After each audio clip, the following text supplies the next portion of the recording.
À quelle musique associerais-tu la trêve de Primo Levi? Une musique russe, sans doute, une musique entraînante ou un petit peu nostalgique, comme peuvent l'être les musiques d'armée rouge, par exemple. Est-ce que tu as une devise dans la vie? Pas vraiment.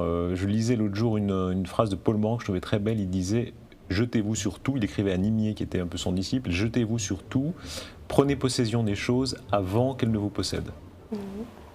Quel est le livre que tu n'as jamais lu et que tu adorerais lire? Il y en a plein. L'Iliade, par exemple, je l'ai lu par morceaux, mais j'ai jamais lu l'Iliade en entier. Quel est le livre que tu offres le plus souvent?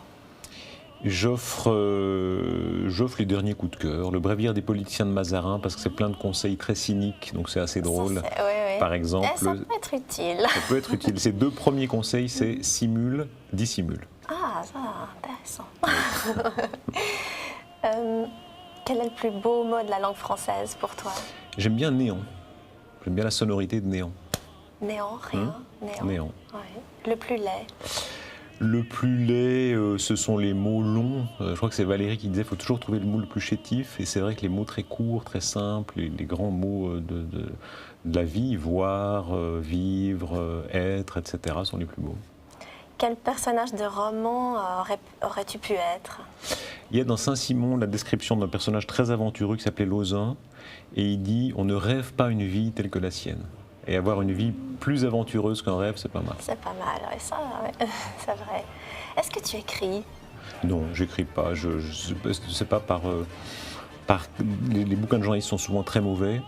Et puis, je pense que tant que tu n'as pas écrit, tu ne sais pas si tu es écrivain. Il y a ce mot de Cocteau que j'aime bien, il n'y a pas d'amour, il n'y a que des preuves d'amour.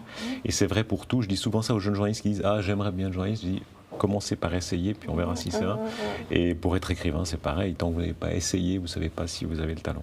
On t'a jamais proposé d'écrire des souvenirs, des portraits, des choses comme ça, des bouquins de rencontres? journalistes, mais souvent c'est pas très bon parce qu'on dit j'ai vu un tel, etc. Et il n'y a pas grand chose. Mais tu aurais pu être romancier? Je sais pas si j'aurais eu la patience, la profondeur, peut-être une autre vie.